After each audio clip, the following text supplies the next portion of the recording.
Chers amis de la spiritualité pratique et vivante, je vous salue.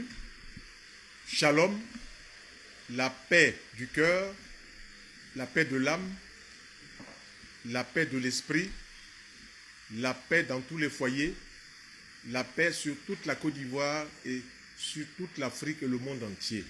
Notre séminaire de spiritualité pratique va se dérouler le dimanche 14 juin de 10h à 17h à la caisse stable, la caisse de stabilisation au plateau, de 10h à 17h, sur le thème la connaissance des vérités spirituelles et leur application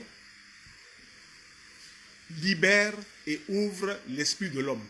Ça veut dire quoi? Que quand on vous montre les lois spirituelles, si vous les appliquez, vous êtes forcément libre parce que vous comprenez ce qu'il y a derrière les implications. Comme disait le maître Yeshua, vous connaîtrez la vérité et la vérité va vous affranchir. Oui.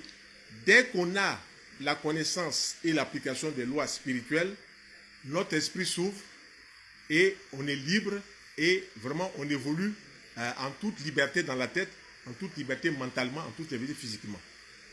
Et pendant cette journée, on ne parlera que de spiritualité.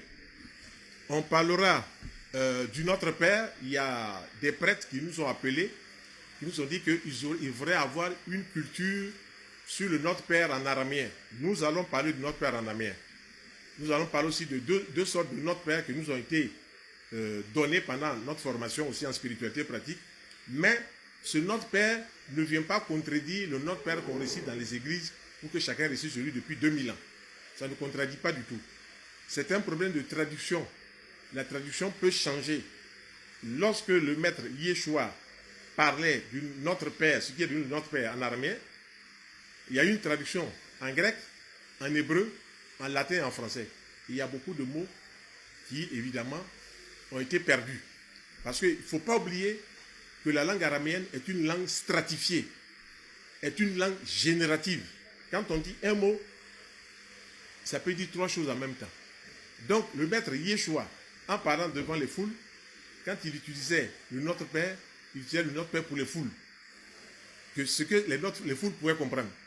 Et quand il se retrouvait avec un cercle beaucoup plus averti, il développait, comme on dit, il allait en eau profonde.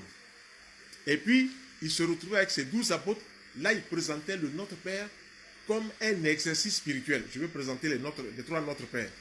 Ça ne gêne en rien ce qu'on sait. Au contraire, on devrait même féliciter l'Église chrétienne qui